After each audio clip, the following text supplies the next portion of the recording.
राज ठाकरे आणि राऊतांमध्ये गेल्या 10 दिवसात 3 बैठका. दोघांच्या युतीत पवारांच्या एनसीपीला घेता येईल का ही चाचपणीही सुरू. शरद पवार आणि राऊतांमध्ये परवा बैठक झाल्याची माहिती. लोकांना कर्जमाफीचा नाद लागलाय. निवडणुकीत आम्ही काहीतरी आश्वासनं देत असतो. सहकार मंत्री बाबासाहेब पाटलांचं वादग्रस्त विधान. तर कुणाच्याही भावना दुखवण्याचा हेतू नसल्याचं म्हणत दिलगिरी व्यक्त केली. बाबासाहेब पाटलांचं विधान चुकीचं. अजित पवारांचं सर्वांवर लक्ष. अजित पवार लक्ष घालतील. छगन भुजबळांचं या संदर्भात स्पष्टीकरण. तर आमदार खासदारांना पक्ष सोडण्यासाठी 100 कोटी मिळतात. मग शेतकऱ्यांना 50-100 कोटी मिळाले तर ते कर्जमाफी मागणार नाहीत. संजय राऊतांची खोचक टीका.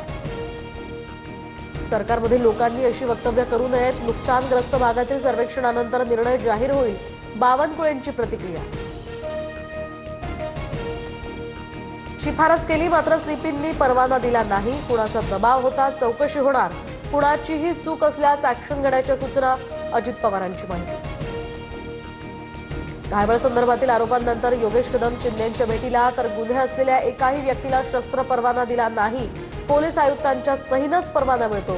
योगेश कदमांचं स्पष्टीकरण. नागपुरात आज ओबीसींचा मोर्चा. मराठा आरक्षणासंदर्भातला जीआर रद्द करण्याची मागणी. वडेट्टीवारांसह प्रतिभा धानोरकर, अनिल देशमुख सुद्धा या मोर्चात सहभागी होणार. आज ट्रेलर है, पिक्चर अभी बाकी है. वडेट्टीवारांचा इशारा. तर योग्य मार्ग काढला जाईल. अजित पवारांचं यावर उत्तर. मोर्चा काढा किंवा काही करा, आम्ही आरक्षण सोडत नाहीत. आमचा जीआर रद्द होणार नाही. ओबीसी आंदोलनावर जरांगेंची टीका. आगामी निवडणुकीच्या पार्श्वभूमीवर माणिकराव कोकाटेंना राष्ट्रवादीकडून मोठी जबाबदारी.